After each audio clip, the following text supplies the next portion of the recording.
ನಭೋಮಂಡಲದಲ್ಲಿ ಆಗ್ತಾ ಇರುವಂತಹ ಕೌತುಕವನ್ನ ಸಾಕಷ್ಟು ಸಂಖ್ಯೆಯಲ್ಲಿ ಜನ ಕಣ್ತುಂಬಿಕೊಳ್ತಾ ಇದ್ದಾರೆ. ಈ ಬಿಳಿ ಚಂದ್ರ ಕೆಂಪು ವರ್ಣಕ್ಕೆ ತಿರುಗ್ತಾ ಇರುವಂತಹ ಸಂದರ್ಭ ಇದು. ಈಗ ಬೆಂಗಳೂರಿನ ಬಂಡೆ ಮಹಾಕಾಳಿ ದೇವಸ್ಥಾನದಲ್ಲೂ ಕೂಡ ಈಗ ವಿಶೇಷವಾದ ಪೂಜೆಗಳು ನೆರವೇರ್ತಾ ಇದೆ. ಬಂಡೆ ಮಹಾಕಾಳಿ ದೇವಸ್ಥಾನದಲ್ಲಿ ಹೋಮ ಅಭಿಷೇಕ ನಡೀತಾ ಇದೆ. ನೋಡಿ, ಗ್ರಹಣದ ಸಂದರ್ಭವೇ ದೇವಸ್ಥಾನದಲ್ಲಿ ದರ್ಶನಕ್ಕೂ ಕೂಡ ಅವಕಾಶವನ್ನ ಕಲ್ಪಿಸಿಕೊಡಲಾಗಿದೆ.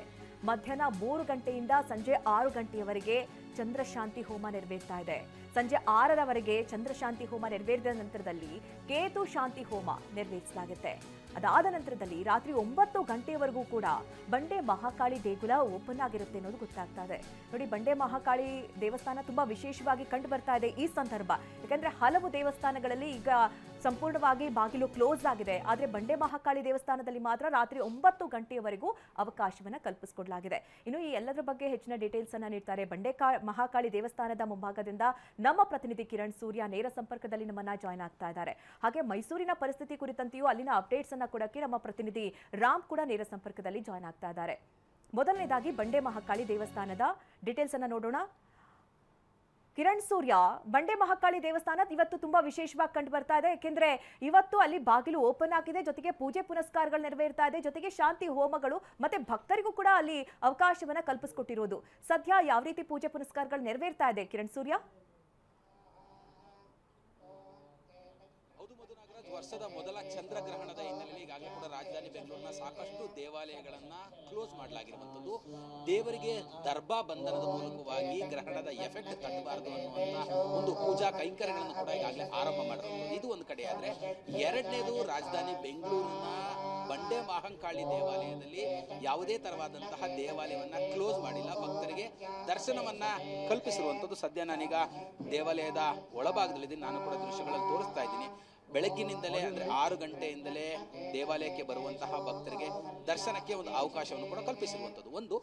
ಎರಡನೇದಾಗಿ 3/18ರಿಂದ ಆರಂಭವಾದಂತಹ ಗ್ರಹಣದ ಸಂದರ್ಭದಲ್ಲಿ ಬಂಡೆ ಮಹಾಕಾಳಿ ದೇವಾಲಯದಲ್ಲಿ ವಿಶೇಷವಾಗಿ ಚಂದ್ರ ಮತ್ತೆ ಕೇತು ಶಾಂತಿಯ ಹೋಮವನ್ನು ಮಾಡ್ತಾ ಇರುವಂತಹ, ಅಂದ್ರೆ ಮಾತಂಗ ಭಟ್ ನೇತೃತ್ವದಲ್ಲಿ ವಿಶೇಷವಾದಂತಹ ಹೋಮ ಹವನವನ್ನು ಕೂಡ ಈಗಾಗಲೇ ಮಾಡ್ತಾ ಇರುವಂಥದ್ದು.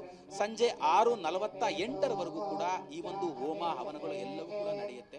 ಅದಾದ ನಂತರದಲ್ಲಿ ತಾಯಿಗೆ ಕಳಸಾಭಿಷೇಕ, ಅಂದ್ರೆ ಈ ಹೋಮದಲ್ಲಿ ಇಟ್ಟು ಪೂಜೆಯನ್ನು ಮಾಡ್ತಿರುವಂತಹ ಕಳಸವ ಏನಿದೆ, ಆ ಕಳಸದಲ್ಲಿರುವಂತಹ ತೀರ್ಥವನ್ನ, ಅಂದ್ರೆ ಕಳಸಾಭಿಷೇಕ ಅಂತ ಏನು ಕರೀತಾರೆ, ಆ ಕಳಸದ ಅಭಿಷೇಕವನ್ನ ಬಂಡೆ ಮಹಾಕಾಳಿಗೆ ಮಾಡುವ ಮೂಲಕವಾಗಿ ಬಂಡೆ ಮಹಾಕಾಳಿಗೆ ಮತ್ತೆ ಭಕ್ತರಿಗೆ ಯಾವುದೇ ತರಹದ ಗ್ರಹಣದ ಎಫೆಕ್ಟ್ ತಟ್ಟಬಾರದು ಅನ್ನುವಂತ ಹಿನ್ನೆಲೆ ಈಗಾಗಲೇ ಕೂಡ ಪೂಜಾ ಕೈಂಕರ್ಯಗಳನ್ನು ಕೂಡ ಆರಂಭ ಮಾಡಿರುವಂಥದ್ದು. ಇವತ್ತು ರಾತ್ರಿ 9 ಗಂಟೆವರೆಗೂ ಕೂಡ ಭಕ್ತರಿಗೆ ದೇವಾಲಯವನ್ನ ಓಪನ್ ಮಾಡಲಾಗಿರುತ್ತೆ. ವಿಶೇಷ ಏನು ಅಂತ ಹೇಳಿದ್ರೆ, ಎಲ್ಲಾ ದೇವಾಲಯಗಳು ಗ್ರಹಣದ ಸಂದರ್ಭದಲ್ಲಿ ಕ್ಲೋಸ್ ಆಗಿದ್ರೆ ಬಂಡೆ ಮಹಾಕಾಳಿ ದೇವಾಲಯ ಮಾತ್ರ ಗ್ರಹಣದ ಸಂದರ್ಭದಲ್ಲಿ ಪೂಜಾ ವಿಧಿ ವಿಧಾನಗಳಿಗಾಗಿ ದೇವಾಲಯನ ಓಪನ್ ಮಾಡಿರುವಂಥದ್ದು. ಅಂದ್ರೆ ಗ್ರಹಣದ ಸಂದರ್ಭದಲ್ಲಿ ದೇವಿಗೆ ಯಾವುದೇ ತರವಾದಂತಹ ಎಫೆಕ್ಟ್ ಆಗಬಾರದು ಅನ್ನುವಂಥ ಕಾರಣಕ್ಕೆ ಈಗಾಗಲೇ ಕೂಡ ತುಪ್ಪದ ಅಭಿಷೇಕವನ್ನ ತಾಯಿಗೆ ಮಾಡಲಾಗಿರುವಂಥದ್ದು. ಅಂದ್ರೆ ಗ್ರಹಣದ ಎಫೆಕ್ಟ್ ಏನಾದ್ರು ಇದ್ರೆ ಆ ತುಪ್ಪ ಅದನ್ನ ತಡೆಗಟ್ಟಲಿ ಅನ್ನುವಂಥ ಒಂದು ನಂಬಿಕೆ ಕೂಡ ಇರುವಂಥದ್ದು. ಈ ಸಂದರ್ಭದಲ್ಲಿ ವಿಶೇಷವಾದಂತಹ ಪೂಜಾ ಕೈಂಕರ್ಯಗಳು, ಹೋಮ ಹವನಗಳನ್ನ ಮಾಡ್ತಾ ಇರುವಂಥದ್ದು.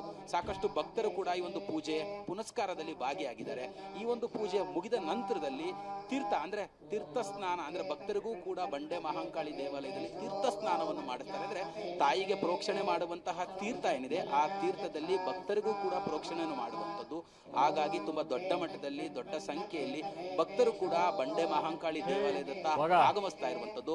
ಮಧ್ಯಾಹ್ನ 3:18ರಿಂದಲೇ ಈ ಒಂದು ಪೂಜೆಯನ್ನ ಮಾಡಲಿಕ್ಕೆ ಮುಂದಾಗ್ತಾ ಇರುವಂಥದ್ದು. ಸಾಮಾನ್ಯವಾಗಿ 6:48ರವರೆಗೆ ಈ ಒಂದು ಪೂಜಾ ಕೈಂಕರ್ಯಗಳು ಕೂಡ ನಡೆಯುತ್ತೆ. ಅದಾದ ನಂತರದಲ್ಲಿ ತಾಯಿಗೆ ಕಳಸಾಭಿಷೇಕ ಮಾಡಿದ ನಂತರದಲ್ಲಿ ವಿಶೇಷವಾದಂತಹ ಅಮ್ಮನವರಿಗೆ ಅಲಂಕಾರವನ್ನು ಮಾಡಲಾಗುತ್ತೆ.